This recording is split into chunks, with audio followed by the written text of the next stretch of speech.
محترم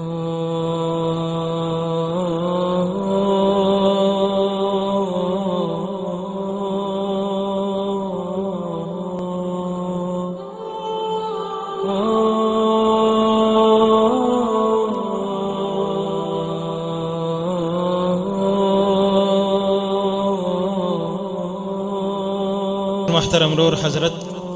مولوی سید محمد صاحب درسه یو جهان مننه. حضار کرام علما دلته مختلف بیانات تاسو ته کوي، پر مختلفو موضوعاتو باندې تاسو ته غږیږي، لیکن تاسو دا فکر مه کوئ چې دا یو عالم به دلته راځي خپل د شهرت دپاره به غږیږي یا به خپل د نامه دپاره یا د یو بلې زرعي دپاره، بلکې کومه ذمواري چې الله به دته ورکړې ده هغه ذمواري تر یو اندازې و تاسو ته دررسي. کوم عالم چې یو مسله یې زده او بیا خلکو ته نه وررسي، د دې باره کې حدیث شریف کې راځي رسول الله صلی الله علیه وسلم فرمایي من كتم علما الجم بلجام من نار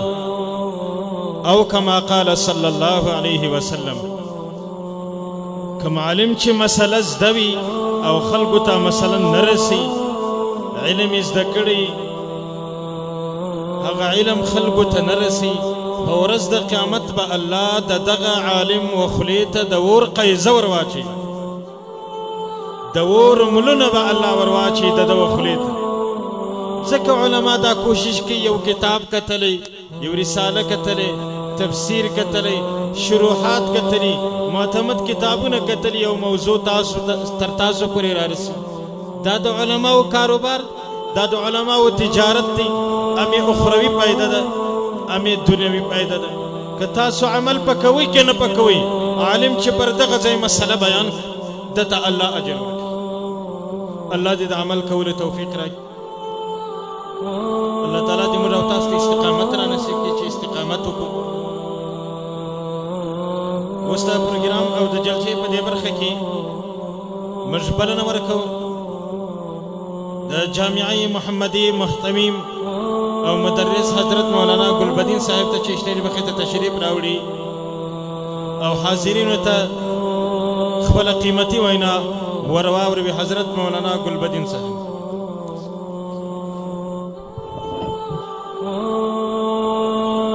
والصلاة والسلام على عباده الذين اصطفى،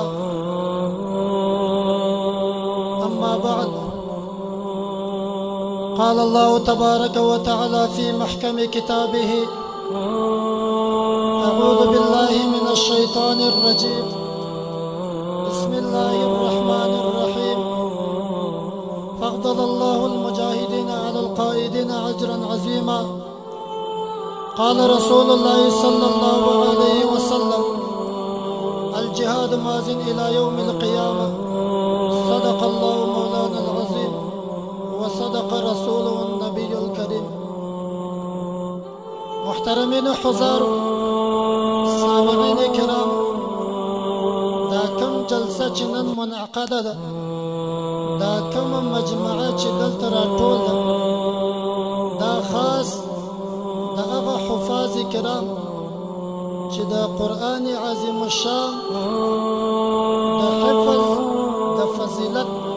تاج د دوی پر سرو باندې ایښول کېږي، د هغه دپاره منعقده ده. او دا جلسه چې منعقده ده دا د قرآن عظیم الشان د تعظیم د عظمت د بیانولو دپاره منعقده ده.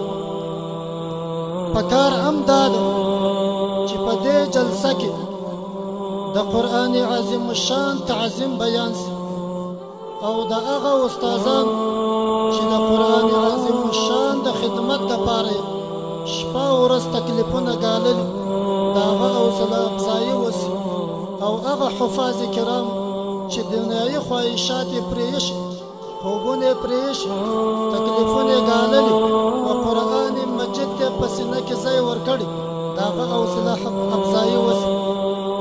خو زه خپل موضوع ته تغییر ورکوم چې د جهاد بحث دا هم د قرآن عظیم شان یو عظیم حکم دی الله جل جلاله د طرفه یو عظیم حکم دی چې ودغه ټول انسانانو ته متوجه مسلمانانو جهاد الله جل جلاله د طرفه څخه دا یو امر دی پر عبادو باندې دا امر دا د نن څخه نه دی جاری دا الله جل جلاله دا هغه څوارلس نیم سوه کاله کم و بیش دا هغه نه مخکې هم دا امر ولو خو څوارلس نیم سوه کاله چې قرآن عظیم الشان پر حضرت محمد مصطفی صلی الله علیه وسلم دا الله جل جلاله د جانبه په واسطه د حضرت جبرائیل علیه السلام را نازل سوی د هغه وخت څخه څه وخت چې کفارو و مسلمانانو ته ضرر رسوي د مسلمانانو و دین ته ضرر رسوي د مسلمانانو و عزت ته ضرر رسوي د مسلمانانو و اموال اولادو ته ضرر رسوي الله جل جلاله و رسول الله صلی الله علیه وسلم ته د جهاد کولو امر متوجه مسلمانانو دا د الله جل جلاله د طرفه څخه یو عظیم امر دی دا خاص هم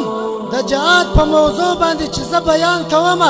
یا نور علما بیان کوي دا زموږ خاص او خاص مقصد دا دی چې دا د الله حکم دی دا د علماو د طرفه دا د انبیاو د طرفه دا خود ساخته حکم نه دی دا په قرآن کې چې موجوده دی دا الله جل جلاله د طرفه څخه دا امر مشته متوجه سوی چې پر دې امر باندې څوک دا امر پر ځای کې دا الله امر ومني دا الله د امر تابعداري وکړي لکه رسولانو چې وکړي لکه انبیاو چې وکړي لکه صحابو چې وکړي لکه تابعینو چې وکړي لکه نن و سبا سوچه مسلمانان چې په دې باندې بوخت دي کوي جاري و ساري دي الله جل جلاله عظیم اجرونه ورکوي الله جل جلاله عظیم نعمتونه ورکوي الله خپل رضا ورکوي جنت ورکوي د جهنم څخه الله جل جلاله دوی ساتي د جهنم څخه الله جل جلاله لري کوي زموږ مقصد هم په دې بیانو باندې هغه کسانانو ته دی الله دې زموږ سره هدایت کړي چې د جهاد د امر څخه یا د جهاد د حکم څخه هغه منکر دی جهاد ته فساد وایي توبه نعوذ بالله توبه نعوذ بالله ذات مسلمان وایي ذات د دین محمد صلی الله علیه وسلم امتی وایي دا هغه سوچه پیروان وایي لیکن نن و سبا و دغه جهاد ته هغه فساد وایي دا جهاد دا فساد کار نه دی دا امر الهی دی دا په قرآن کې صریح د دې فرضیت موجود دی په احادیثو کې صریح د دې فرضیت موجود دی د علماو اجماع ده پر دې باندې د دې څخه سوچه مسلمان هغه چې د هغه انکار نه کوي و دې ته سوچه مسلمان فساد نه وایي دې ته فساد چې وایي هغه د کفار غلامان هغه څوک چې ځانه په پیسو خرڅ کړی وي دین یې خرڅ کړی وي په ناموسو په اموالو په وطن په دې خوا نه بدوي هغه کسان را ولاړېږي په جهاد پسې بد وایي د قرآن په احکامو پسې بد وایي په مجاهدینو پسې بد وایي په بندیانو پسې بد وایي په شهداو پسې بد وایي الله دې د داسې فساده موږ وساتي د داسې فسقیت الله موږ وساتي مسلمانه جهاد دا امر الهی دی الله جل جلاله په قرآن عظیم الشان کې ډېر ځایونه موږ ته د جهاد کولو حکم یې راکړی که جهاد فساد وای د رسول الله صلی الله علیه وسلم غاښونه مبارکان نه به شهیدان سوي که جهاد فساد وای د رسول الله صلی الله علیه وسلم د بدن وینې و مچڼې ته به نه وي رسېدلی صحابه به نه وي شهیدان سوي تابعین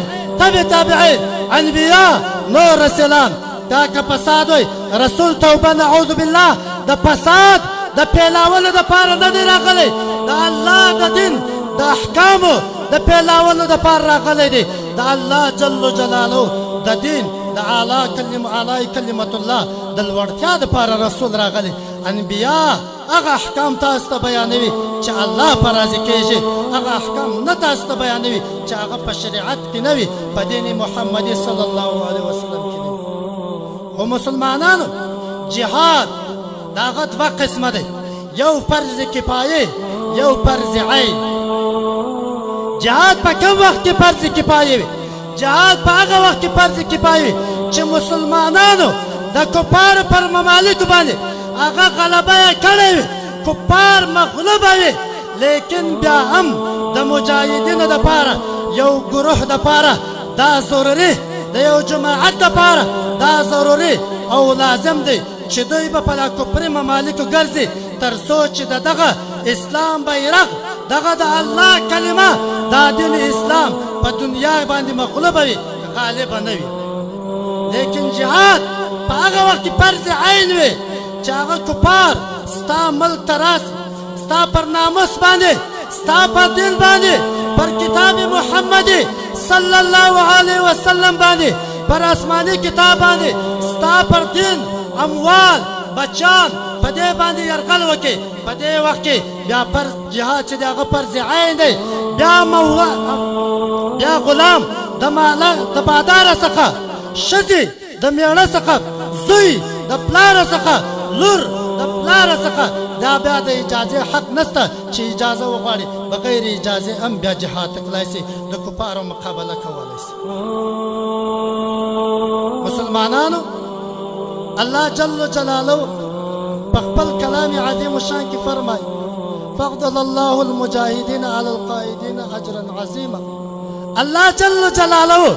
و مجاهدینو ته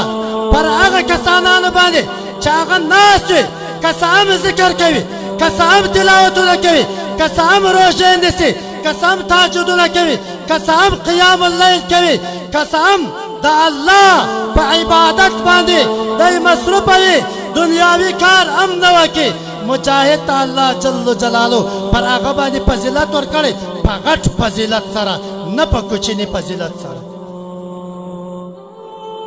دا بعضې کسانه د ځانو دپاره دا دلیل پېښوي و دا ځای ته ښه متوجه سي چې ذکر کول، تلاوت کول، روژې نیول، تهجد کول، دا تر جهاد دا افضله دی. ولې افضله دی؟ دوی دا دلیل پېښوي، وایي رسول الله صلی الله علیه وسلم جهاد ته تللی و د صحابهو سره، د هاخوا چې راغلی و صحابهو ته وویل مرحبا، دا چې وویل دا یې ورته وویله رجعنا من الجهاد الاصغر الى الجهاد الاکبر، موږ رالو د کوچني جهاد څخه وغټ جهاد ته. قالو ما الجهاد الاکبر، صحابه وویل جهاد اکبر څه شی دی؟ قال جهاد بالقلب یا جهاد بالنفس، جهاد د زړه سره کول یا د نفس سره کول، دا جهاد اکبر دی. و دې ځای ته متوجه سئ، دا د رسول الله صلی الله علیه وسلم قول دی، دا حدیث دی، دا هرگز حدیث نه دی، دا د الله د رسول قول نه دی، دا حدیث نه دی چې هر څوک په رسول الله صلی الله علیه وسلم پورې تړي، هغه درواغ په رسول الله صلی الله علیه وسلم پورې تړي. که څوک و دې ته حدیث وایي، هغه بیا حوالې کتلی سي، هغه بیا مطالعه کولی سي. د دې وجه څه شی دی؟ دا قول د چا دی؟ صحابه مبارکه لاړ و جهاد ته، پر کفار باندې غلبه یې وکړله، کفار مغلوبه سو، دین د کفار، یهودیت، نصرانیت، دلالت، دا مغلوبه سو، دا مخ پر ختمېدو سو، د الله دین، دین محمدي، هغه مخ پر لوړېدو سو، هغه غلبه یې حاصل کړي.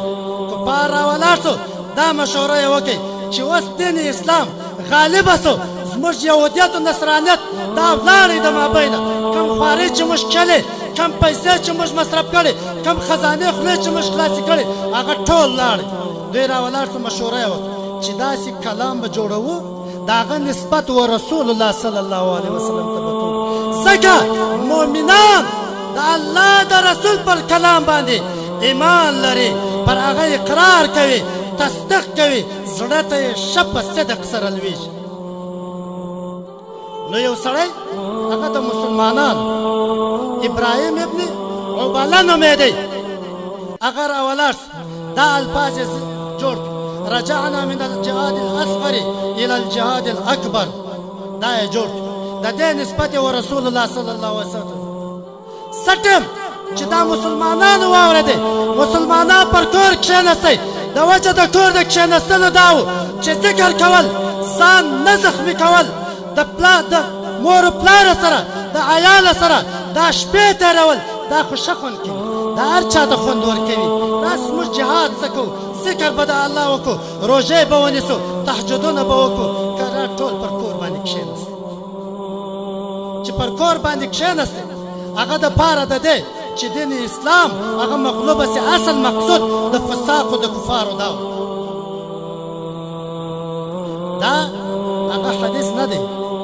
دا بلکې د ابراهیم ابن عبله قول بعض علما بیا فرمای وای دا ثقه سړی و معتمد سړی و دا د ده قول هم نه و بلکې د کفارو خود ساخته قول و چې د رسول الله صلی الله علیه وسلم ته نسبت کړی که چیرې بیا هم دا حدیث سي د الله د کلام په مقابله کې نسي درېدل د الله کلام څه فرمایي فضل الله المجاهدین باموالهم وانفسهم درجه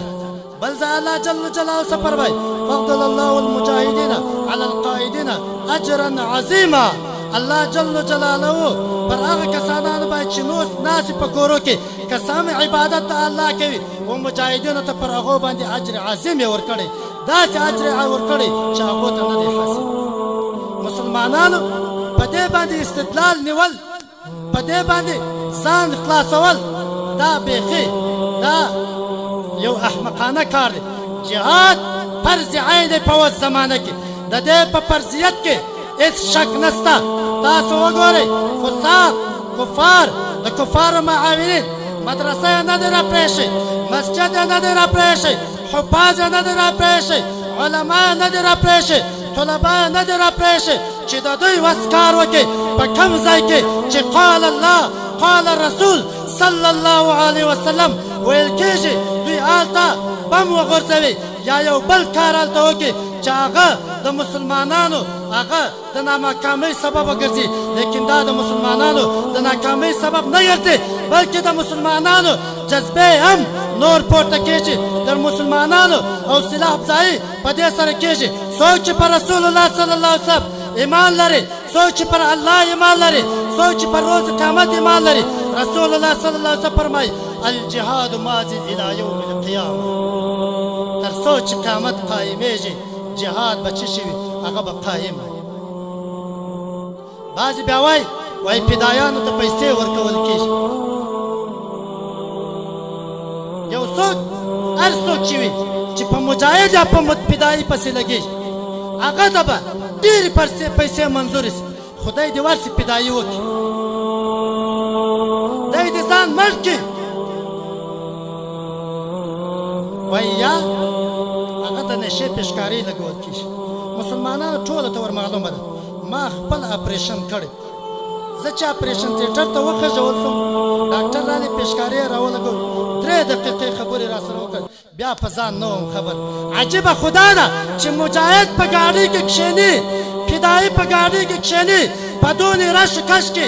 10 ګنټې سفر کوي د کفارو وځای ته د فساقو وځای ته د منافقینو وځای ته دی ځان رسوي لیکن دی ولې نه نشه کېږي ولې دی نه ټکراویږي دی ولې هدف ته رسېږي دا ډېر احمقانه خبره ده چې څوک وایي دا فدایان پیسې خوري یا څوک وایي دا د نشې پیشکارۍ ورلګېږي مسلمانانو په جهاد ته فساد ویل که جهاد نه وای نن والله که دلته جلسه سوه د ناموس حفاظت په جهاد د اولاد حفاظت په جهاد د وطن حفاظت په جهاد د مدارس و مساجد حفاظت په جهاد د دې ټولو د حفاظت سبب چې هغه جهاد دی دغه مجاهدین دا سپېره مجاهدین نن زه ورته چې هغه د شپې بېدېږو سهار هم نه راولاړېږو د شپې په غم کې نه یو د دې سبب څه شی دی دغه مجاهدینو دغه علما او دغه طلبا دغه جلسې دي د دې جلسې برکتونه دي د دې مساجدو د دې علما د دې طلباو برکتونه دي جهاد فساد کار نه دی چې ته راولاړېږې د یو چا په قول باندې ځان د جهاد د فرضیت خلاصوي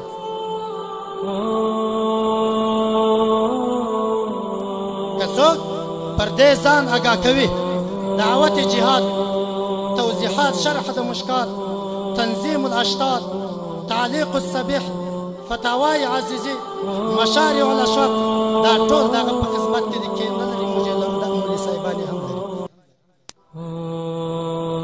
رسول الله صلی الله علیه وسلم پورې درواغ تړل لکه مولانا سید محمد صاحب چې مخکې ذکر کړي د درواغ ډېر غټ انجام رسول الله صلی الله علیه وسلم فرمایي وایي که څوک په ما پسې درواغ وتړي قصدن په جهنم کې دې د ځان لپاره ځای تیار مسلمانان جهاد افضل کار موږ تاسو وینو که جهاد افضل کار نه وای جهاد بهتره کار نه وای اوس په مدارسو پسې په مساجدو پسې دا کفار او د کفار غلامانو دوی به پیسې نه وای غوښتلې دوی به نه وای پسې راوتلې خپل په کورو کې به ناست الله دې هر مؤمن مسلمان د جهاد د انکار وساتي الله دې هر مؤمن مسلمان د دې قول څه وساتي چې دی جهاد ته فساد وایي که چا جهاد ته فساد وایي علما ناست که د جهاد منکر د الله د احکامو منکر د الله د قول منکر څوک چې د الله د قول منکر هغه کافر دی په دې کې هېڅ شک نشته څوک چې کافر سي معاینه پر طلاقه ده د معاینې سره چې تر کمې ورځې پورې دی نږدېکت کوي هغه سینه مسلمانان موږ تاسو وینو نن سبا په هر مجلس کې چې کښېني جهاد نسته افغانستان طالبانو خراب تاسو دا راته ووایاست طالبان امریکې ته ولاړې که امریکا راغله برطانیه افغانستان ته راغی که طالبان ولاړ خو دغه ارمنیان راغله د کفر قانون ټول د کفر قانون تاسې وګورئ دا پکښې کې لیکلی وایي که چیرې یو څوک د چا پر کور باندې یرغل وکړي هغه د دفاع حق لري چې دفاع یې وکړي نن زه جهاد کومه زه څنګه دهشتګرد سوم زه څنګه پیسه خوره سوم زه څنګه جاسوس سوم زه څنګه وطن خرابه سوم لیکن هغه مرتدل چې د قرآن او د اسلام دشمن دی هغه د دین دشمن ولې نه سو د پلار په ځای هغه کښېنوي د قریب په ځای هغه کښېنوي ښه مېلمستیا و هغه ته ورکوي لیکن طالب دهشتګرد سو طالب د دین دشمن سو افغانستان طالب خراب کوي والله که دا طالب نه وای دا جهاد نه وای د ټولو ناموس به د کوره ایستلی په د افغانستان کې ته نه واورېدل چې د خلکو ناموس یې د کوره وایستله ښځې نه دي بندیانې پیغلانې نه دي بندیانې یوې ښځې خطې استولې بې ادبي ډېر معاق وایي زه بندي یم مجاهدینو ته وایي د ورځې 9 واره پر ما باندې جنسي تېری کېږي هر څوک چې د ځانه سره دا قضاوت وکړي الله دې مو وساتي الله دې بری ور نصیب کړي د چا د خوره سره توبه نعوذ بالله که څوک په بد نظر ورته وګوري که زما وس کار وکړي قسم په خدای ځان په قربان که سر یې د لې پرېږدم چې جای هغه چې دی د ورځې نه ګشته ور نږدې کېږي